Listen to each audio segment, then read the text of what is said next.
Eines Tages, ein großer und dürrer junger Mann schlenderte über die Insel Kuprianow. Er war ein Goldsucher, und als er tiefer eindrang, sah er in der Ferne einen großen Wolf.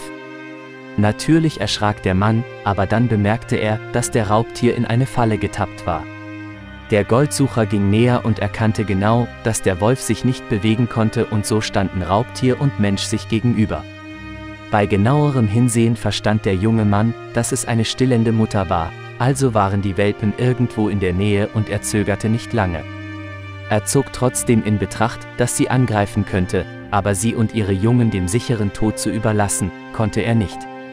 Also begann er, die Welpen zu suchen, da er Spuren in der Nähe sah und nach ein paar Metern tatsächlich eine Höhle entdeckte. 4 Welpen saßen dort und jammerten vor Hunger. Als er zur Wölfin zurückkehrte, sah er, dass sie den Geruch der Welpen verspürte und anfing zu heulen. Der Mann steckte vorsichtshalber die Welpen in die Tasche und zog sie vor der Mutter heraus. Die Welpen näherten sich ihr und begannen gierig zu fressen. Die Wölfin litt unter der Falle, aber als der junge Mann näher kam, knurrte sie. Das Tier war zerschlagen und erschöpft. Dann holte der Mann sein einziges essbares Provisionsdose aus der Tasche, Konserven, und gab es der Wölfin. Sie aß, ohne ihn zu beachten, und er versuchte, Vertrauen zu gewinnen und ihre Pfote zu befreien. Er schlug sein Nachtlager nebenan auf und beobachtete. Die Welpen klebten sofort an ihm, sprangen herum und leckten sein Gesicht. 2 Tage vergingen, der Mann kehrte mit Essen zurück, er sprach mit der Wölfin und gab ihr zu essen, aber sie beobachtete ihn aufmerksam.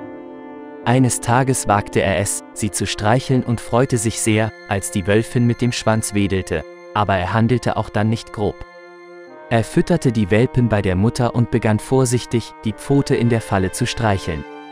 Dieses Mal knurrte die Wölfin nicht und er öffnete die Falle abrupt. Die Wölfin stand auf und ging hinkend weg, dann schloss sie sich dem Rudel an. 5 Jahre später war der Mann wieder auf derselben Insel und erinnerte sich an vergangene Abenteuer. Er ging erneut an denselben Ort und hörte das Heulen und sah den Umriss eines Wolfs in der Ferne. Es war dieselbe Wölfin und sie erkannte ihn, 4 erwachsene Wölfe waren bei ihr, genau die Welpen von damals. Sie standen einige Minuten dort und schauten sich gegenseitig an, dann ging die Wölfin weg. Sie sahen sich nie wieder.